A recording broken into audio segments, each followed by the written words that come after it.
All right. Let me tell you what's coming up, and we're going to start drilling into it. Elon Musk D.O.G.E has swept into 14 federal agencies. Washington Post. I want to show people an overhead shot of this, please. Now, they're finding mass criminality, mass coup attempts against America, election theft, fake news funding in the billions. It's all there. Now, here's the new big news. This is massive. Hello guys, you're welcome back to our channel. Hope you all are doing well, and thank you so much for stopping by. So Elon Musk and D.O.G.E have confirmed what many Nigerians have been saying for years. Barack Obama and his radical left allies played a key role in the Nigerians' 2015 election. How they connived with APC and removed GoodLuck Jonathan hindered Nigeria's $568 billion fastest growing economy. But this was not just about supporting one candidate over another. This was a carefully planned psychological operation designed to change the course of Nigeria's future. Now, I'll be letting you guys watch some videos to refresh your memory and also to open your eyes to the things we'll be discussing in this video.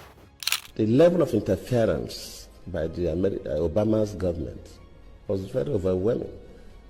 It's not as if I couldn't have won the election even with that. But if, by my own thinking, and also the way some other people look at it, they go outside the normal diplomatic relationship, then it should be mentioned.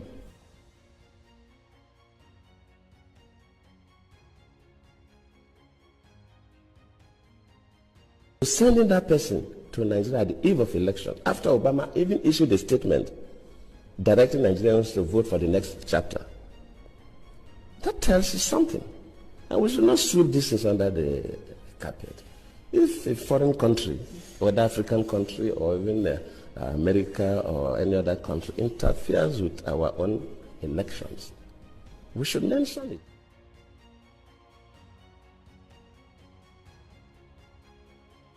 Immediately the Chibok issue came up, we expect Nigerians to be concerned. How do we get these girls out? Within a couple of days, we saw people going to the US would bring back our girls' placards. How? Why? And of course, the Mrs. Obama received one of those placards. I cannot take responsibility for the abduction. I don't control Boko Haram. They are criminals. But as a president, of course, you know, it's not the president that go to the field. You have security and intelligence officers that do the work. Let me admit that, yes, maybe they do their best, but their best was not good enough for us to recover the girls. That does not mean that I'm trying to remove myself from any blame. Yes, I may not be blamed for the action, but I could be blamed that my security and intelligence system were not strong enough to be able to rescue. Nigeria is a great nation, and you can be proud of the progress you've made.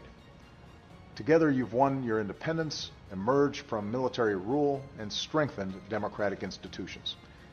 You've strived to overcome divisions and turn Nigeria's diversity into a source of strength. You've worked hard to improve the lives of your families and to build the largest economy in Africa. Now you have a historic opportunity to help write the next chapter of Nigeria's progress by voting in the upcoming elections. For elections to be credible, they must be free, fair, and peaceful. All Nigerians must be able to cast their votes without intimidation or fear. So I call on all leaders and candidates to make it clear to their supporters that violence has no place in democratic elections, and that they will not incite, support, or engage in any kind of violence before, during, or after the votes are counted. I call on all Nigerians to peacefully express your views and to reject the voices of those who call for violence. And when elections are free and fair, it is the responsibility of all citizens to help keep the peace, no matter who wins. Successful elections and democratic progress will help Nigeria meet the urgent challenges you face today. Boko Haram, a brutal terrorist group that kills innocent men, women, and children, must be stopped. Hundreds of kidnapped children deserve to be returned to their families. Nigerians who have been forced to flee deserve to return to their homes. Boko Haram wants to destroy Nigeria and all that you have built.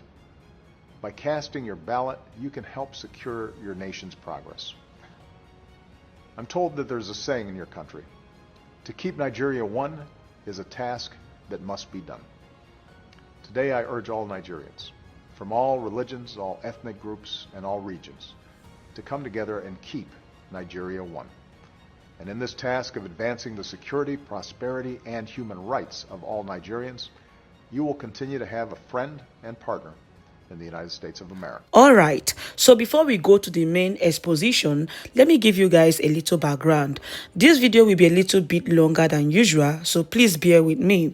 Before 2015, Nigeria was rising fast.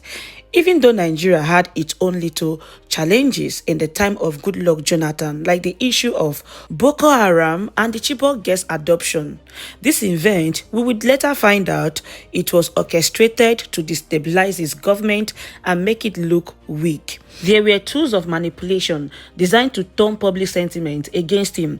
Despite these challenges, Nigeria had a 568 billion economy, one of the fastest growing in the world at the time. Foreign investors were coming in and business were thriving. All of a sudden, everything changed. The Obama administration, the same one that destabilized Libya and Syria, turned its focus on Nigeria. With the help of local collaborators, they ensured GoodLuck Jonathan was removed from office. But they did not just support Buhari, they went further. They used diplomatic pressure, media manipulation, and intelligence network to push their agenda. David Axelrod, Obama's chief political strategist, was sent to Nigeria. John Kerry, Obama's Secretary of State, personally visited Buhari while Jonathan was still in office. A sitting U.S. president sent his top officials to influence a country's election. And what happened to Nigeria after that? Nigeria collapsed, of course. The economy crashed, the naira lost its value, inflation skyrocketed, and terrorism became worse than ever. The country that was once booming despite its challenges was suddenly in ruins. This was not an accident, it was a well-planned operation. Don't worry, I will break it down for you all. The 2015 election was not just about removing GoodLuck Jonathan, it was about seizing control of Nigeria's future.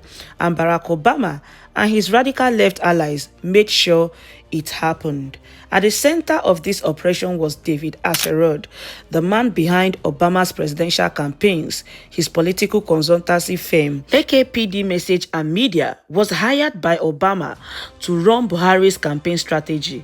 This was not a simple endorsement. John Kerry, Obama's Secretary of State, flew to Nigeria. He didn't come as a neutral diplomat to pressure Nigeria into an election that the US had already decided the outcome of. When Jonathan's government postponed the election to combat Boko Haram, the Obama administration publicly opposed it.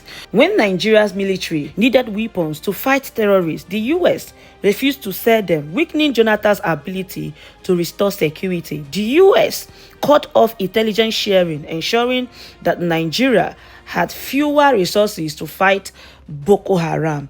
All of this was designed to create the perception that Jonathan had lost control, even though he was deliberately being denied the tools to win the fight. And then there was the media. At the time, Boko Haram had become a growing threat. But notice how the global media only focused on it during election period. Every headline was about Nigeria's insecurity. Every major Western newspaper ran stories about how Nigeria needed change. But the moment Jonathan left, the world moved on. Boko Haram didn't disappear, but the outrage did. Why?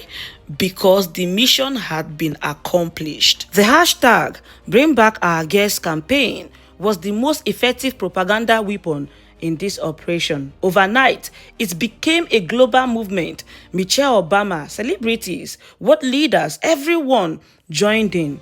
But these same international voices that shouted for the Chibok girls were silent when security worsened under Buhari. This is to tell you that it was never about saving Nigeria. It was about ensuring that Nigeria's leadership fell into the hands that would serve foreign interests. The Obama administration executed a full-scale political operation using every tool available, media, diplomacy, and psychological warfare, to install their preferred candidate. And Nigerians were led to believe they were making these choices on their own. Fast forward to 2025, years later, Elon Musk has allegedly uncovered documents inside the US Treasury that expose massive fraud linked to Obama's regime. This wasn't just about financial misconduct. It was about billions of dollars funneled into covert foreign operations, including effort to control elections abroad. Elon Musk, leading the government efficiency initiative, his job was to audit spending and cut waste. But what he found went beyond waste. He stumbled upon record suggesting billions of dollars in financial misconduct. At the center of it was a network of payment, foreign aid transactions, and unaccounted funds that linked back to Obama's presidency. The findings were so explosive that a federal judge quickly intervened. Elon Musk's access to the Treasury data was immediately blocked by court order. His team was barred from investigating certain financial records. So the big question is, what was in those documents that was so dangerous, so explosive, that the judge had to step in and bury the evidence? Let's connect the dots a little. In 2015, Nigeria's election was heavily influenced by Obama's administration. The US government, under Obama, directly funded organizations, activists, and media narrative that weakened GoodLuck Jonathan and promoted Buhari. Now, years later, Elon Musk finds hidden financial records showing billions of dollars flowing into similar foreign influence operations. And just when these records were about to be exposed, a judge in the US Federal High Court quickly stepped in and access to the document were blocked. This is not a coincidence. The same forces that manipulated Nigerians' election in 2015 are now erasing the evidence of their crimes. It is well, but they cannot hide the truth forever. Now, let's watch this video. It's about them understanding that this stuff's all public, and the Q psyop I'll explain coming up, because on one end, you've got people that think we're invincible and the White House have already totally won and that it was all a master plan and all the rest of this, that are just delusional. And then you got the other end of people that think Trump's not for real, Musk isn't for real, and no real change is happening when it's right there for you to see. So history is happening. This is so incredible. And those are just a few of the topics I want to cover. Really appreciate the great crew working so hard 7 days a week here with me right now at the Alex Jones Studios, Alex Jones Network Studios, in case they shut down the InfoWars Studios. That's a whole battle ongoing in court, as you know, but I'm not going to do an update on that today. All right. Let me tell you what's coming up, and we're going to start drilling into it. Elon Musk D.O.G.E has swept into 14 federal agencies. Washington Post. I want to show people an overhead shot of this place.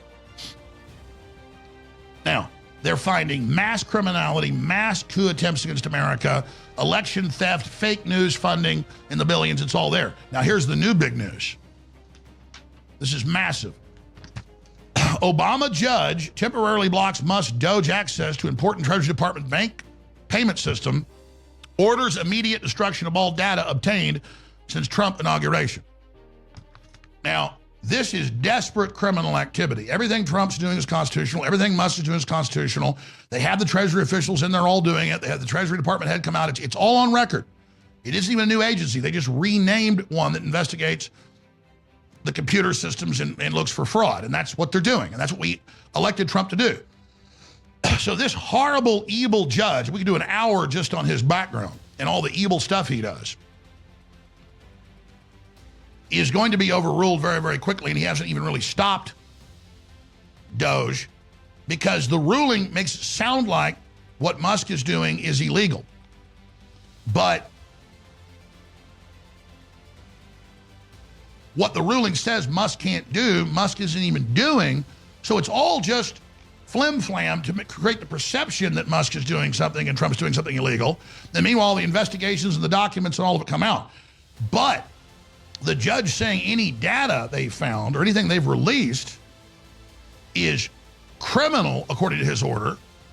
If they release it, that's the attempt to cover up the crimes. And so that's the only thing that has some partial teeth in it, but it reveals them that they're so desperate to cover this up. And Musk hasn't been releasing private Social Security numbers. Musk hasn't been, you know, the lie of a week ago was he's going to bring down the Social Security system and he's stealing Social Security and Medicare, Medicaid money. But that hoax didn't work. So then they moved into, well, he's got young kids in there that aren't authorized. And just lie. And then, oh, this guy's got a name like Big Balls. This is dirty firing. This person's called Sexy Tesla. Oh my God, it's so evil. And so now they've just moved into, nobody better have those documents. And you go look at the public documents they put out, and they go in there and see where the money's going, and then they go and find in the Federal Register where it's already public and publish that. So this has all been very well thought out. So here's what Elon Musk said about it. This ruling is absolutely insane. How on earth are we supposed to stop fraud and waste and taxpayer money without looking at how money is spent? This is literally impossible. Something super shady is going on to protect scammers. And we already know, $167 million to build a concrete shack in Afghanistan, USAID. No, they're not putting the money into it. They're stealing it. And it's all coming out. And what's already come out is going to sink them.